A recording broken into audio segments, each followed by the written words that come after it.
Omorebe kia gisiasa gia DAP-K Eugene Wamalwa niko bona haruro kuboria guchaso seneta bwe county ya Nairobi yubeko kabero morikyo monene bwe kia magia ODM koene kia buna kakwira nanga anyala ko bakago so ase kia mekyo ya DAP-K enige gocha ayegani gagocha maiga ya ego ako isiko buna morikyo monene bwe kia magia ODM na bwe mokonyi bumurai bwa bare abake hasensemo ye bungeria ye seneta seboigo muske wa malwa hamochiro kuborwa kuborendia se emirobiro emesangakano ya gisiasa nemona sama chiru mu waziri otendeto burendi boy meyense ase chibura buru hecho chaene kiwasoba chorio bokense mo bunge ya Olkalau.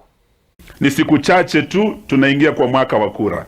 Kuanzia tarehe 10 August we are entering the election year, and what we want to urge is for people to be allowed to do peaceful campaigns. Tuwe na amani kwa taifa letu. Lakini kwa serikali, jukumu muhimu sana kwa serikali ni kuhakikisha kuna amani, kuna usalama wa kutosha, na kila Mkenya analindwa maisha yake na mali yake popote anapoishi. Kwa hivyo this threat ya goonism ambayo tumeona jana kule Olkalau, we want to tell the government you must ensure that this menace of goonism, polisi na wahuni kushikana na waumize watu. Vile tumeona, hatutaki kura ya mwaka unaokuja tuone mambo ya wahuni na mambo ya vita tena.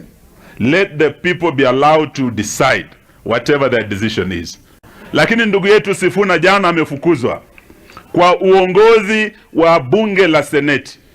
Hapo mbeleni alikuwa amenyang'anywa tena uongozi wa Secretary General ya chama cha ODM. Tena ametolewa kwa kamati pale kwenye bunge. Leo tuambie kijana yetu Sifuna tukimkaribisha nyumbani wiki ijayo, yeye anaambiwa akufukuzaye hakuambii nini? Toka. Imeonekana tangu baba afe, alikuwa babako kisiasa, alikuwa your mentor, now you are unwanted in ODM.